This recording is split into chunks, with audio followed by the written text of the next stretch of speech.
Hello? Good morning, Jessica. Oh, is this a robocall? No, silly, it's time for Up to Speed. Let's make it count. Andy, it's early. Well, we're trying something different. Instead of waiting for Up to Speed every day at noon Eastern, we figured some episodes can be sent out to the team early. That way you have the flexibility to watch on your own time. Okay, so can I go back to sleep now?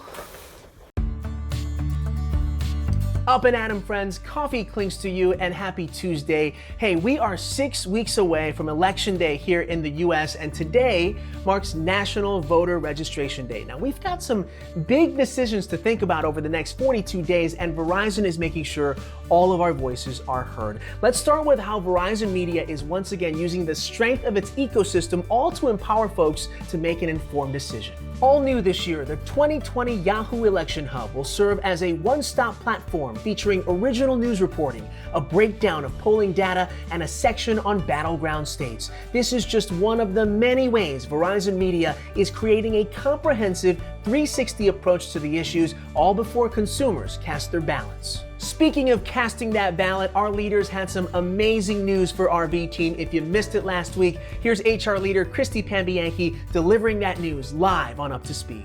For employees here in the United States, we are going to give employees the opportunity to participate, and we're going to give employees 4 hours, up to 4 hours of paid time off to vote or participate in civic activities in support of voting.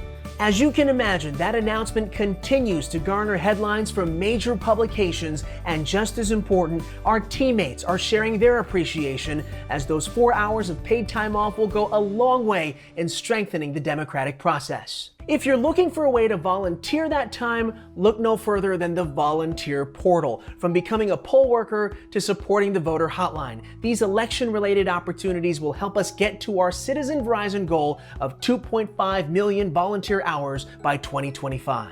We also announced our support of Global Citizens Just Vote campaign, which encourages consumers to check their registration status to earn a chance to win exclusive experiences. Now, you can check the link right here for more information. And while you're doing that, here's a clip about why this campaign is so important to us.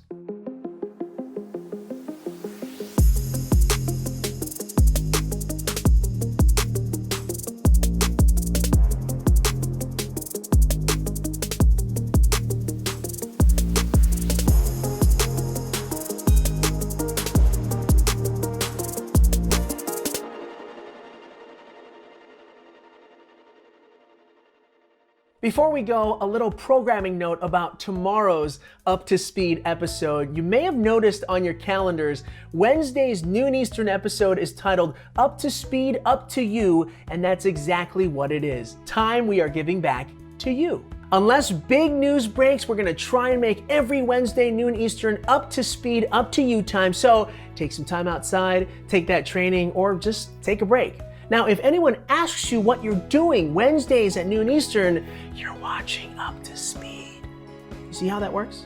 So we will see you back here on Thursday, and as we say, until next time on this National Voter Registration Day, we leave you with an encore of our next 20 panelists sharing their thoughts on exercising our right to vote.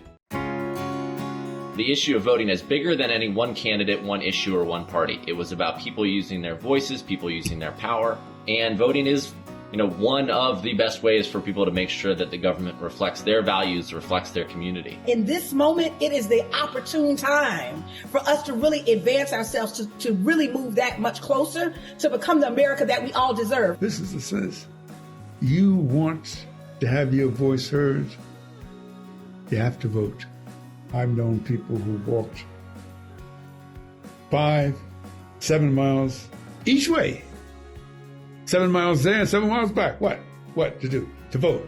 Part of changing the culture around voting is also every American, every organization, every school, every leader understanding that it is part of their role as a citizen, not only to vote, but to help others vote. What I always say, is we are the generation of we, right? And we are the most diverse generation ever. And so when I go to the polls, and you better believe that I go to the polls, right? I'm not just thinking about the people who live on my street. I'm thinking about the thousands of people I'm connected to online, right? And how my vote impacts their reality. That a lot of Gen Z can't even vote, right? But they have such important voices and they're pushing such important narratives So what are some ways that we can keep Gen Z involved in the conversation, keep lifting up their voices, even if they can't go to the polls? Well, I think part of this is on the behalf of the candidates who are running. I mean, just because Gen Z are not voters, or some of Gen Z cannot vote yet, doesn't mean that they can't be a part of the process.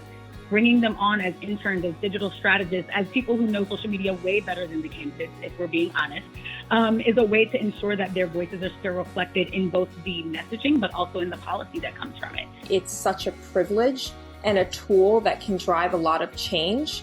And I think when you voice your concerns and you refuse to be a bystander, then you actually spark change. And that's one of the best things you can do in this world.